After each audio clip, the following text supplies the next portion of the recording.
Yeah. Hey, how y'all doing? Hola. We're back with another episode. This is episode 23. 2-3. Big 2-3. Before I start this, I want to shout out everyone on Spotify, Apple Podcasts, of course, YouTube, TikTok, Instagram. Shout out to y'all for keeping the podcast going. We are glad to give y'all new episodes every 2 weeks. So yeah, thank y'all for y'all support. And we know y'all going to continue to support because we got faith in y'all. Also, want to shout out Renewal Church in Norfolk, Virginia. In Norfolk, Virginia, Renewal Church, they invited us for a panel discussion this past weekend. And if y'all want to check that out, the link is in the description. If you're on YouTube, the link is in the description. So if you're listening on Spotify, Apple Podcasts, head over to YouTube. Number one, to watch the podcast. But number two, hit that link in the description. Check it out. It was pretty fun. It was. Yep. It's good vibes. Great questions. Mm-hmm. And games. Good games, too. Oh, yeah. Turns out we know each other more than we thought we did. Nah, I mean, More than I thought we did. I had confidence. Yeah, I had confidence. It's just, some questions could be Honestly, a doozy. I feel like the questions I were asked, were safe. They started asking complicated questions. It might have been. All right, what's my favorite movie? See, they would ask that. It would have been Answer it. movie? Yeah, what's my favorite movie?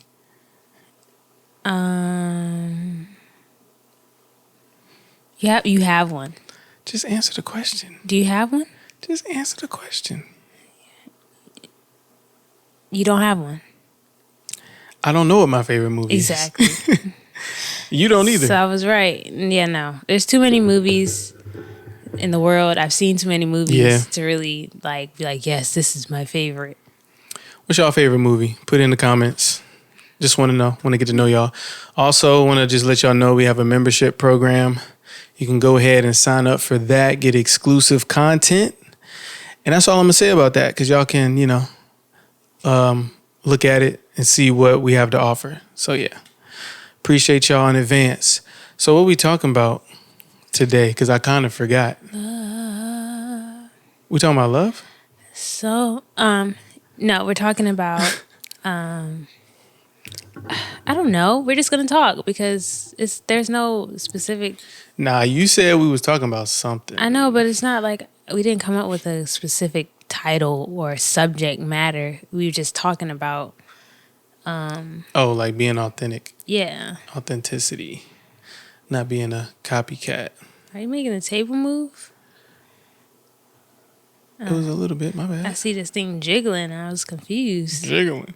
Anyway, I was listening to Release Radar on Spotify. Haven't listened to it in a minute, but I just so happened to be listening to it. I was on my way somewhere, and I heard a couple of songs that made me cringe. Has a song ever made you cringe? Like for all my artists and producers out there, like the song just made you cringe. It felt like it was forced. Sounded like it was forced. But yeah, a couple of songs up there. I just felt like the artist was trying to be like another artist, like a well-known artist, on a couple of the songs. And yeah, it just made me cringe, and it made me grateful that I don't force music out, because that's something I feel like is like a conviction of mine. Like I'm not going to force myself to make a song. Mm-hmm. And if it feels forced, I'm probably not going to put it out because it might not have the impact it's supposed to have because either I was trying to be like somebody else, trying to sound like somebody else, or I'm just making music just to stay relevant, if that's a real thing. Music is always relevant. So, but yeah, it just made me grateful for that. But it also made me a little sad that that I guess like when it comes to people who do art or just any type of the arts that sometimes we imitate other people. when, we're all like, I'll even say we're all equally creative because we're all equal. We're made in God's image. We all have our own creativity. So it just made me kind of sad that I had to hear people be like somebody else. And I could clearly tell, they were being like other people. So yeah, that was my little gripe about what I heard on Release Radar. I just feel like that's the way of the world, honestly. Mm-hmm. I think especially in our very social media driven, I guess, society is the word for it. There's this constant pressure almost to like always be creating, to always be relevant, to always be putting something out. And that can be exhausting.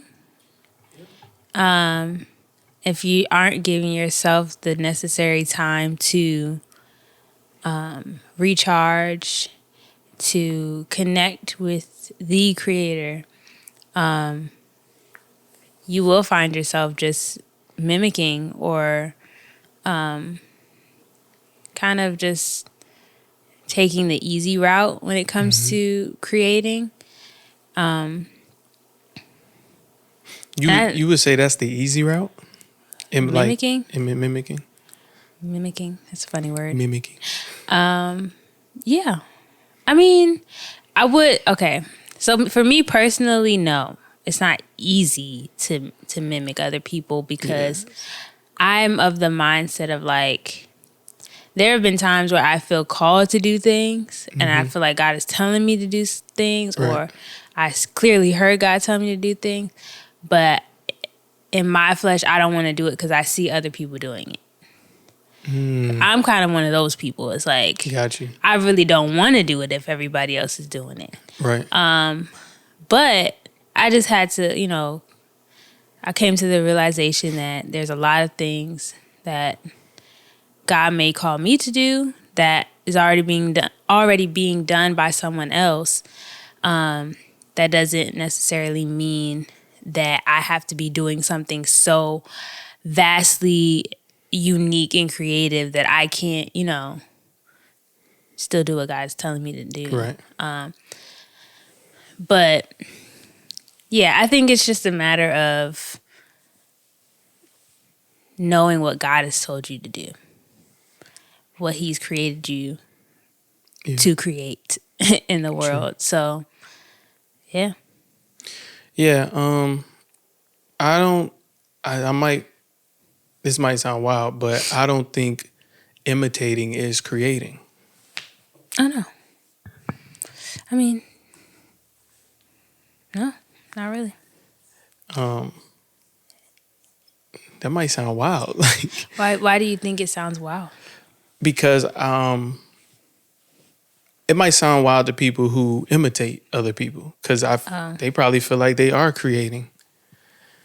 But to me, creating... They're recreating. Recreating. I mean, this is the thing, right? Oh, no, you're not recreating. Yeah, because you can... Recreating is doing it in your own way. Yeah. It might be the same thing, but it's doing it in your own unique way. Mm-hmm. So, yeah, it's not really creative. Mimicking isn't creative. Yeah. But, you know that saying imitation is the best form of flattery? Mm-hmm.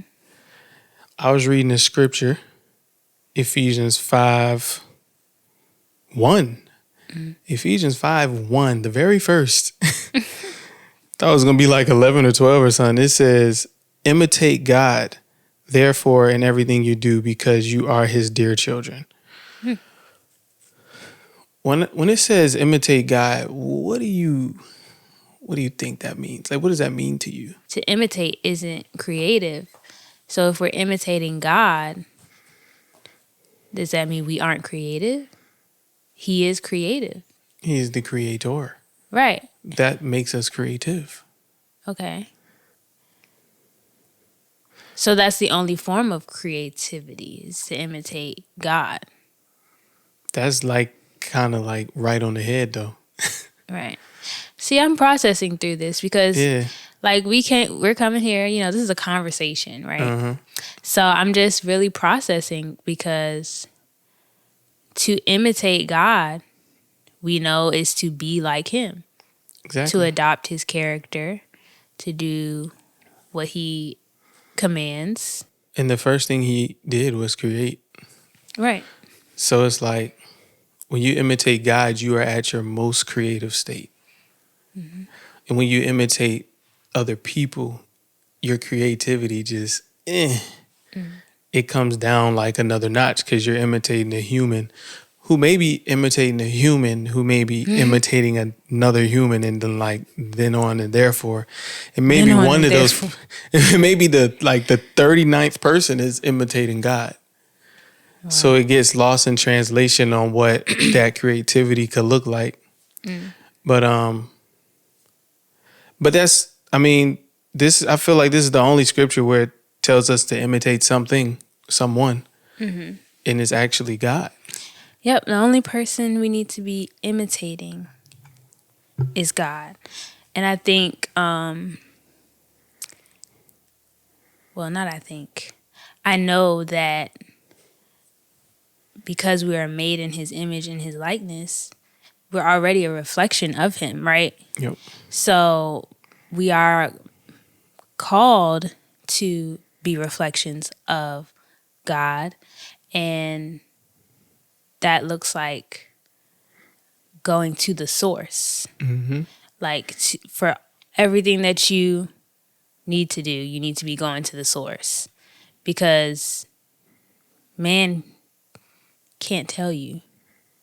There's a scripture actually, 1 John 2:26-27. This is in the Message.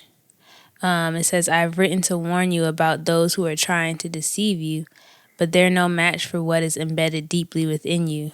Christ's anointing, no less.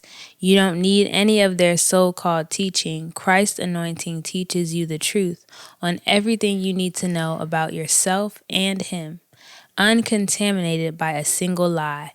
Live deeply in what you were taught." And so I love that part where it says, Christ's anointing teaches you the truth on everything you need to know about yourself and him. And I think when it comes to imitating, people and their creativity, it's, first of all, it's a counterfeit. Yeah. And then you're not going to the correct source that knows all there is to know about you, knows you better than you know yourself. Yeah. So God knows me better than I know myself. Then he's the only one that I should be going to know what I need to be doing, what I need to be creating, how I need to be expressing him in the world. And I think sometimes, like I said, with this social media stuff, it can be really easy to feel as though we should be doing it how other people are doing it, because it appears successful. The way that they're moving appears successful, so maybe I need to do that too in order to be successful. But I think when you are imitating and you still feel a sense of discontent, that is a sign that you are not creating with God. You are creating from your flesh. You're creating from a place of more like survival mode, trying to, really, I guess, kind of searching for answers in the world and not in God. So, all right, so first of all, I'm convicted. Just off rip talking about this. So I'm glad we're talking about it. But when you said when you create something, you imitate someone, but you still feel discontent. Because I've done that. and I was trying to do it today. So trying to create something like someone, it could do very well. It could do very well on social media, but that feeling of still being discontent or, imitating someone and having a really nice looking, polished product, but still feeling that discontent. Right. That's really why I feel convicted right now, because today I went out to record some stuff for Instagram, because I'm a music artist. You can check out my music, link in the description. But I'm just trying to do all of these, basically imitating what I may see on social media, like other artists in my genre are doing. And when I tell you, nothing worked out. I mean, like, the camera just did not focus the whole time. And I have a good camera, so I'm just like, this is different. It didn't, it was just weird. And I got home. I could have been mad about it. You know what I'm saying? But now I'm seeing that it could have just been God, like, you don't got to do this. You could just be patient and wait for the idea that I want you to do, rather than trying to take matters into your own hands and do the content you think your audience will want to see, when it may be something different. Yeah. So that's the reason I'm convicted, because low key, I've been imitating maybe these past couple months. And I think a lot of us, especially creatives, I think most of us can sympathize with that, or not sympathize, empathize with that, because there are times where you kind of hit a little bit of a creative block, or you don't feel as inspired, but you still feel the pressure to show up, or to perform. So you're trying to put out something, right? Something. So there is that that temptation to find inspiration through other people. Yeah. And while, being inspired by someone is not a negative thing, it's just, it can be dangerous when you are not in a place of being connected with the creative source. When you aren't feeling that connection, like you're not in your creative flow. Yeah. It is very tempting to just search for inspiration online, or copy something that someone else do, or try to make it your own. And I've been there before, but for me, I just rather not put anything out if I'm tempted to just copy. Because I know for me, it's not going to feel genuine. And I'm very big on just being my true, authentic self. Yeah.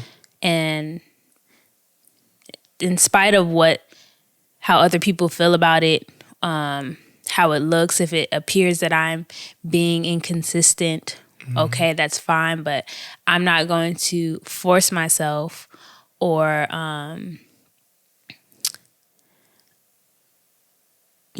just, put something out half-heartedly. I want my full creative self to be poured into it. Yeah. And I think it also has to do with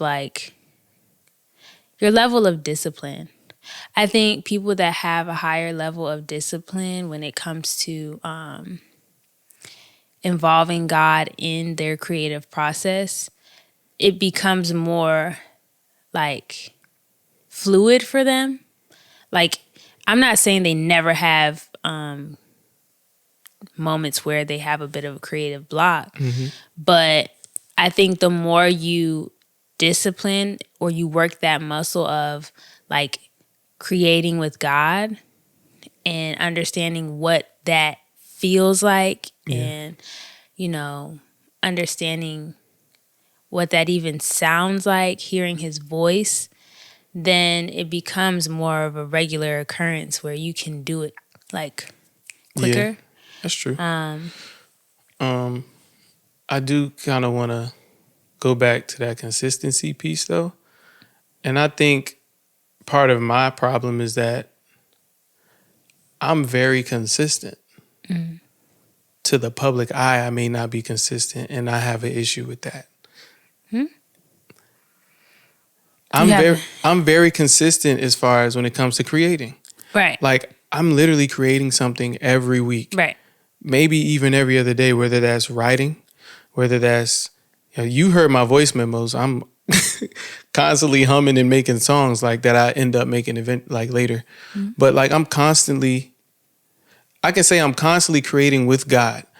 But when it comes to promoting it, that's where I'm inconsistent at. And it's a problem for me because I don't want people to think I'm inconsistent at making music.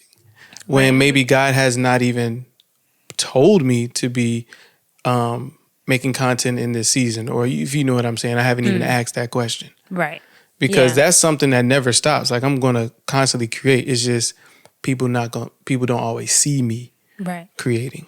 And I think that's the thing, the part that we have to continually check our heart posture on is like, am I doing this for people? Yeah. Like what they will think of me? Or am I doing it for people, what God needs to minister through me? You know what I'm saying? Like we are creating for people. So let's not like try to act like we don't do it for people. We just do it for God.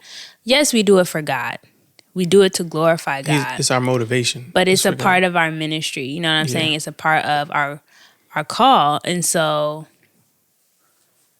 what is your heart posture behind it? Are you doing it to impress people? Are you doing it to seem important? Are you doing it for self-glorifying reasons? Or are you doing it so that people's lives can be impacted? Right. Are you doing it so that people can see God through your testimony?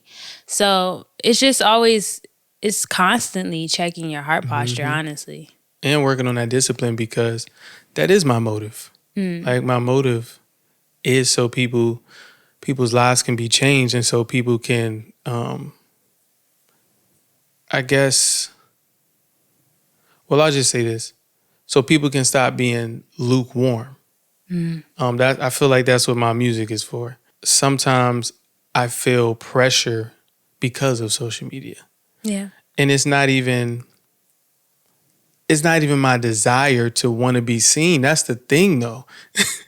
It's a weird just back and forth battle. Like I don't want to be seen, honestly. I don't want to like perform. Like if I'm keeping it a stack. But I don't know what it is. Sometimes that pressure of you need to promote your stuff like they're promoting their stuff. Look what's happening with them. Boom, boom, boom. So just developing that discipline to put the phone down, change the channel, whatever. So I won't fall into that because it's not even fulfilling. Yeah. If you know what I mean. Like I feel like I did all of that to make this content and I just feel like, what did I even do it for? Yeah. Honestly, I feel my most creative when I'm not like phone put away. Maybe there's some music playing, but phone put away and it's just me and God. And I'm honestly just like pouring my heart out to God.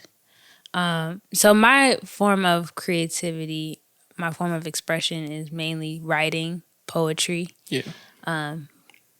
A lot of people might not know that about me because I have not been in my poetry bag in a minute. But that, and then of course what I do with my business, graphic design, of course that's the area in which I'm always creating on a daily basis. But there are still moments where I feel a little creative block with that, which goes without saying. But it's one of those things where I have to keep doing it because it's a business. You know what I'm saying? Like Same for me with video editing. Yeah, like it's a given. So I think that's one of the areas where it's easier for me to like ask God, okay, God, please help me with this. I'm having a little bit of a block and it flows. But when it comes to like writing, music, poetry, that type of stuff, I think it's really like you have to put yourself in a place of worship. Like, you can't be focused on the social media aspect. Like, how am I going to promote this? Like, in order to create something genuine and authentic, it has to come from a place and a heart posture of worship. And then you ask God, okay, how do I share this? Or if he even wants you to share it.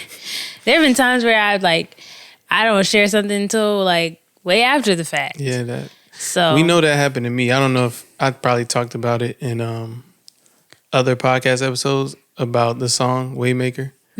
Like, I feel like that was one that I genuinely just was like in a place of worship to make. And I didn't have to promote it. there you go. It promoted itself. There you go. But yeah, so I gotta like remember that. Like, my most popular song that's actually bringing in revenue is one I did not have to promote. And then I think sometimes there's that pressure, right? Once you do something,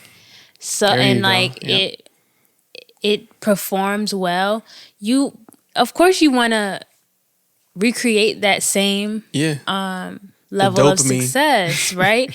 But I think it's also having the mindset of like, that is enough. You know, just being grateful for where God has taken you thus far, and not being so hung up on like the next level, the next level, the next level. Like, it is glory to glory, but like, let it be in God's timing. Thank you. Yeah. And let it flow from a place of worship. And I feel like people be trying to like once you do something great, people will pressure you to do another thing great, because now I feel pressure to do a music video for it when that was never like a thought. But because of people like in YouTube comments and stuff like that, oh, we need this for that, we need this. I'm just like, dang, like just enjoy the song. Like, but that's just a heavy pressure. And I know like that pressure, it happens in church too, because you have your big mega church pastors who are, I can say for some of them, they are very authentic in how they deliver the word. It's just what it is. Like, you know who the authentic ones are, who aren't doing it like other people are doing it. And I know some churches and stuff could feel pressure to, perform in that same manner. Right. When maybe that's not what you're called to, because I'm a media director at a church. So I like edit videos, cutting edge stuff. And sometimes people send me stuff to do, basically based on what they saw another church do. And it's crazy that I'm talking about this, but I'm going to talk about it. But like, that pisses me off so much. Yeah. And I wouldn't even say pisses me off. It just makes me feel very like, maybe like what I do isn't good enough, for one. And then secondly, it's just like, I'm going to have to continue to do this for the rest of the time I'm here, create what someone else is creating.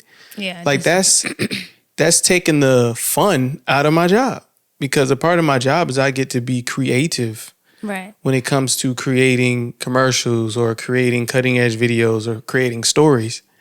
And when you take that away from me, right, it's like, why am I here? Like, you could just literally get AI to come make the same video if you want to, or a robot. Like, you know what I'm saying? So, and that gets kind of conflicting. But that's just something, especially like if you're a creative watching this, that's something you have to literally stand firm on. Because one thing I started doing is like, they would send it to me and I'm like, cool, that was like, I really liked the video. Like, I appreciated the art behind that and the work behind that. But respectfully, I'm not doing that. Right. If the Lord leads me to do that, I will do it. But I just don't think people take creating serious. Yeah. Like, I definitely understand that feeling, because with what I do too, clients will come to you sometimes wanting to mimic what other people have done. Imitate. And I just have to respectfully like let them know, like, you hired me for a reason. In this situation, I am the expert, and I understand that you are a consumer, so you're seeing other people's stuff and you're drawn to it, right? Mm-hmm. But even from like a branding aspect, we need to focus on doing things that align with your brand. Facts. Not doing things that another brand is doing, because then how do you stand out? So how do you show authenticity? Right. Yeah. So that's just the thing. And even going back to like being inspired by others, it's just, you have to be mindful not to allow it to turn into idolizing them, and literally wanting to be them. Yeah. Because like, that's low key covetous. Yeah. If you think about it. I'm sorry to cut you off. No. But that's like low key coveting, because like, let's say like it's two kids, right? One kid has a chocolate chip cookie. The other kid sees that and is like, I want one too. Well, really, you want that one because it's the only one there. Like, so you're coveting, and that's, people don't know how to be inspired. That's one thing I've always thought. Like when it comes to like music industry, any type of art, like people don't know how to be inspired. It's like, you can't look at a piece of content and just be like, wow, that was amazing, and leave it at that. Why do you have to go to the next thing like, oh, I got to do that too? Yeah. That's covetous. But even if it inspires you to create something, it doesn't have to look the same as what just inspired you to create. That's what I mean by like, they don't know how to be inspired. Because if I see something that's really dope, when it comes here, I'll say hear something. When I hear something that's really dope, I literally play it back and I'm just listening to it because I actually like the song. And it inspires me to make music, if you know what I'm saying. But it doesn't inspire me to make the same type of song. Right. And that's how inspiration works, basically. Yeah.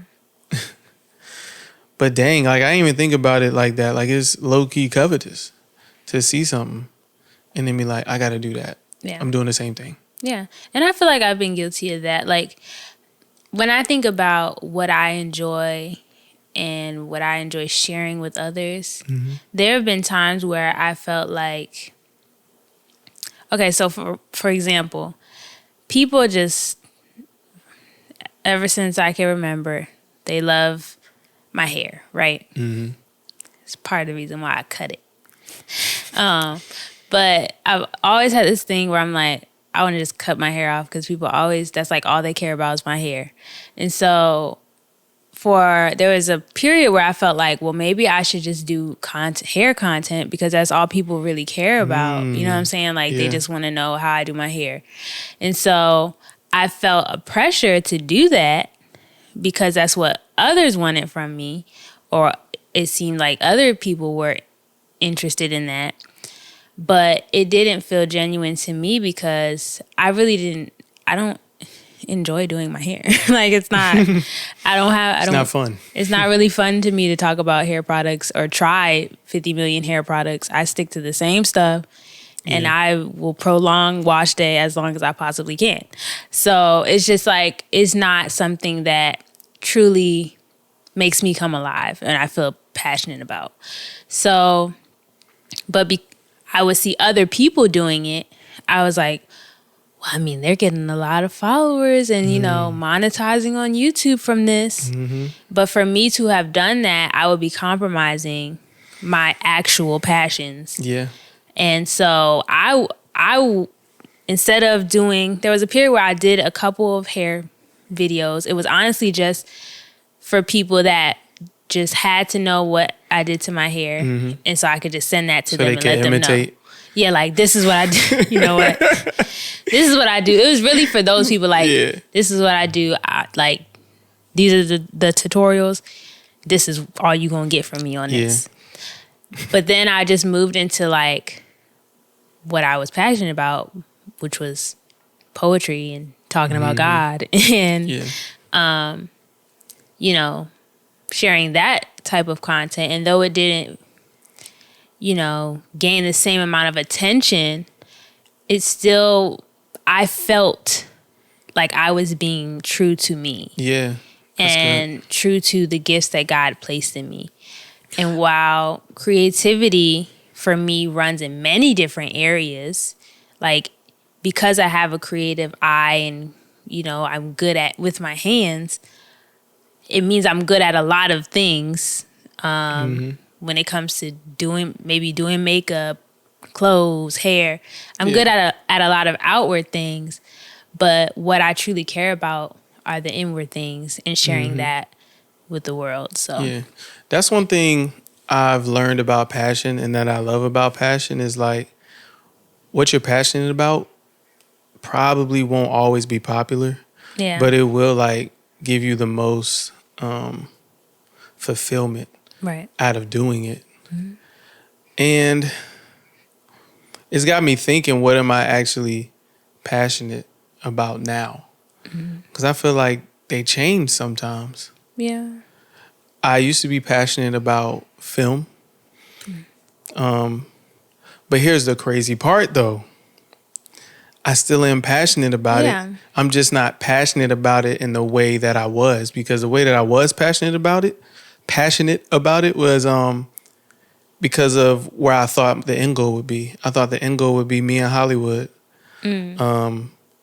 Let my dad tell it, me at Tyler Perry Studios working with him. But it's actually turned into doing it here. And I'm really passionate about this podcast and, of course, connecting with you on this level. And the fact that I honestly get to do both at the same time. That's true. It's crazy. And I'm just now realizing this now. Yeah. Thank you, Holy Spirit, for reminding me. Shout out to my wonderful husband. Yeah. Because every time you see a setup for this podcast, whether we're just at the, you know, little bar area or anywhere, it's all his setup. And we get so many questions about what camera do y'all use? How do y'all get it to be so clear? This, that, and the third. It's all this guy. Yeah. He's got the eye for all things film.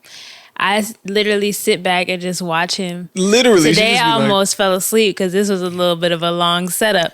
I was like, look. I'm about to let y'all see the setup. Oh, okay? Lord. I'm going to insert a video in 3, 2, 1.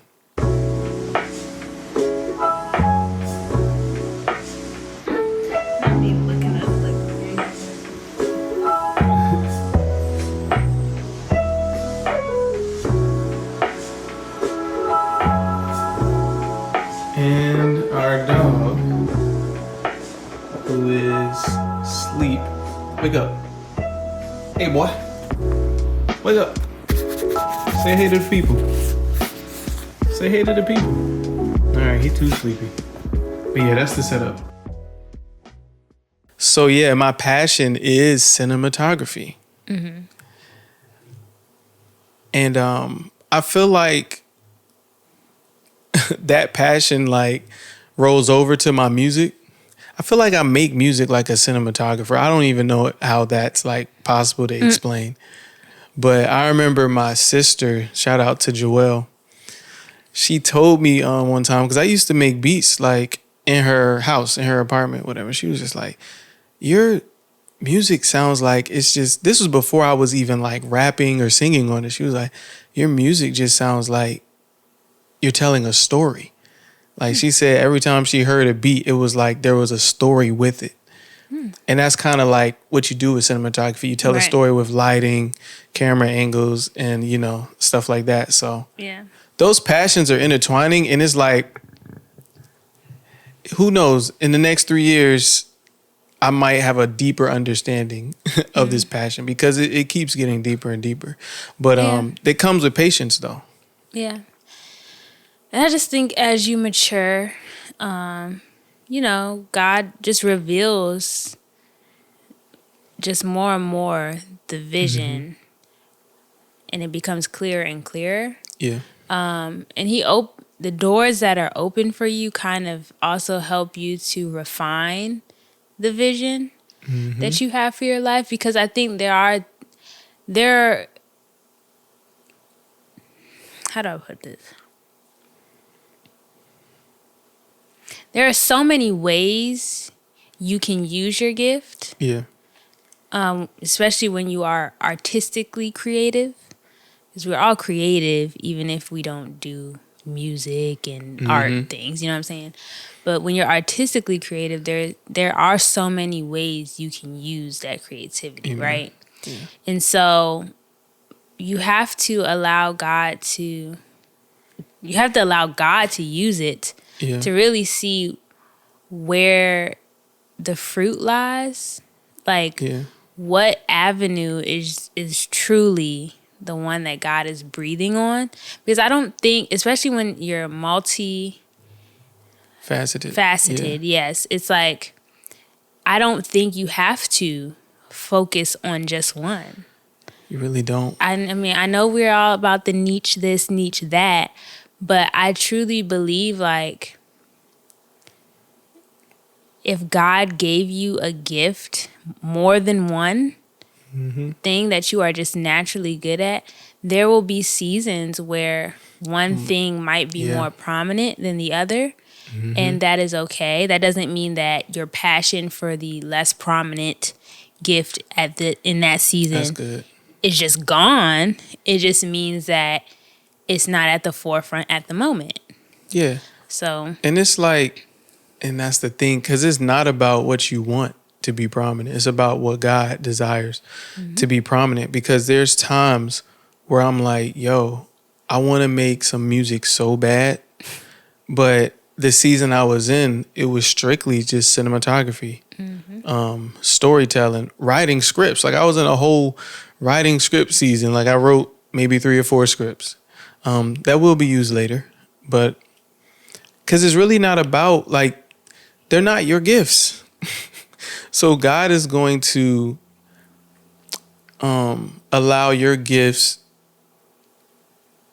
to shine in the right season. Because if they shine in the wrong season, I don't know what could happen. I don't want to know what could happen. You just got to have patience, honestly. And it's this story about Joseph in the Bible, Genesis, where he had an incredible gift of interpreting dreams. And it makes me think about the time he was in jail and he interpreted one of his cellmates' dreams. And just using his gift, you know what I'm saying? And then I guess because he interpreted the dream, the guy got released or something because he knew about something. And I don't know how many years went by, but years went by before the dude's dream that he interpreted told Pharaoh about, was it Pharaoh? No, it wasn't Pharaoh. it was, I can't remember his name. was it Potiphar? No. Potiphar. Yeah. Yes. Was it I think it Potiphar was. or was it Pharaoh? Lord help. It was one of them. It was one I of the just Egyptian read this guys. too. But yeah, it was years later to the guy's dream that he interpreted actually said something about him interpreting dreams. Right. So that's just like, you don't know whose life you have touched with your gift. And, you know, you may be trying to get somewhere with this gift. You may be trying to force it here, force it there, but you don't have to. Pharaoh. Pharaoh, yeah. Because in due time, the right person will know about your gift. Yeah. And I really believe that. I honestly say that about the job I have now. You know, I was volunteering there, but no one knew, only one person knew that I can actually like edit and storytell and do all of these things. But he was the media director. It wasn't until he left and someone else knew him. And I guess because they knew him, they knew about me, which is why they called me to be like, hey, we need a media director. But I wasn't trying to force my way in there to be like, look, I'm trying to work. Like, I know this, I know how to do this. Look at my reel, look at this. Nah, I don't know. It was just a season of me being just straight patient and just believing that I would get a job somewhere. and that it would provide, you know? Yeah. So it's just a little example, but you got to be patient with your gift. Like, even when it comes to creating, if you have a gift that requires you to like create art, like being patient with that too. Cause I will say, like, every piece of art you make is not going to be a hit. Like, Yeah. it's, huh? I say, yeah. I mean, that's just how it is. Like, you still got to put in them hours, still got to practice, still have to learn, you know, if you're a graphic designer or cinematographer, you still got to learn technical stuff to make things look better. But yeah, just developing patience will definitely make your time a little less stressful. Yeah. And I want to shout out Earl Bonham. He's an artist, gospel artist. He always says this saying, can't nobody beat you at being you. So be the best you can be. And that phrase is just about authenticity. Mm-hmm. No one can beat you at being you. They can't beat you. Like, you know what I'm saying? Like, and you can't be them. Right. Like, you know how hard it is to try to be somebody? Like, you don't even know what another person may have went through to be where they are. Facts. And sometimes I think it's a form of disrespect to try to imitate what they did low key. Because you don't even know where that came from. Mm-hmm. It could have came from depression, grief. You know what I'm saying? That's true. So sometimes, like, imitating stuff could be, like, disrespectful. It's not flattery. Look, it's really not flattery. Yeah. You basically saying, look, I don't care where you had to dig for this to come out. I'm going to make it too. You're not going to be the only one. I'm going to make this too. But the thing, though, is, like, really, even when people copy, it's like it lacks the power that the original has. Anointing. You know what I'm saying? Yeah. Because when something is anointed, somebody can try to copy that all they want. Yeah. It's not, there's no competition here. Like, and honestly, when you are copying, you're robbing the world of your true and genuine expression. Wow, that's good. You're robbing yourself because you're not allowing yourself the time to get to know yourself. You're not allowing yourself the time to connect with the creative source, which is God. Mm-hmm. And you're not allowing him to be expressed through you. You're taking the quote unquote easy route. Yeah. Which is honestly just a route to just feeling like you know yourself less and less. Like, you just, I don't know how you can feel like you know yourself if you're not being yourself. You can't. So it's just gonna always you're always gonna have that empty feeling. Yeah. So, and that's no point. It's kind of like disrespecting God too, though. Kinda. It is. He made you a certain way. Yeah. And he made you to create a certain way. And just to go against that and say, nah, I'm not going to trust the blueprint you have for me. I'm going to trust that person's blueprint because they have their success and I want their success. But most people, they're just not patient enough. Yeah. It's like you were saying, you have to be patient. And if you're not patient enough to allow God to reveal to you what it is he has for you to express, he has for you to share with the world, and you're gonna always just take the counterfeit. Now I'm thinking about something. When I listen to some music or I look at art, most of the art that I see and is not good is probably because they were imitating. Because I can't really judge someone's authenticity when it comes to creating. Because I've heard songs that were like the mixing wasn't that good, the mastering wasn't that good, but the song like as a whole was just amazing. And it's because it was so unique. Right. And there was nothing bad I could say about it. I'm like, this is unique. Like, I've never heard it before. Yeah. We hope that this podcast was encouraging to you to just stay connected to the source and be patient with your creative process. Be patient with the journey that God has you on, because there may be something that He's wanting you to learn before you can express what needs to be expressed. So, yeah, I think, that this was a really good topic, a conversation to just kind of dwell on and check our hearts, why we're creating, why we're doing what we're doing, who we're being inspired by, why, who we might be idolizing, and why. All important things to, ponder. Yeah, and I'm just going to leave y'all with this. Imitate God. Facts. You can't go wrong if you just imitate God, because He's going to lead you into exactly what you should be doing. Period. How you should be creating, when you should be creating, who you should be creating with, why, what, all those. So, Yep. All right, y'all. We about to get up out of here. Keep God overall. See you on the next episode. Check out the link in our description if you're on YouTube.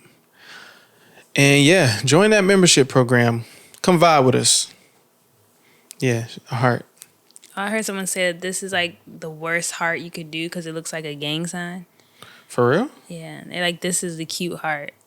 This is like craziness. Really? This one too. I don't know. This one's fun to me.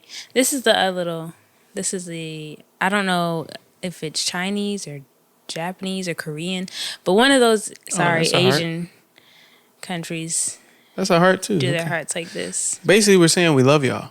That's what that is. Side note, anyway. But all right, y'all. Peace.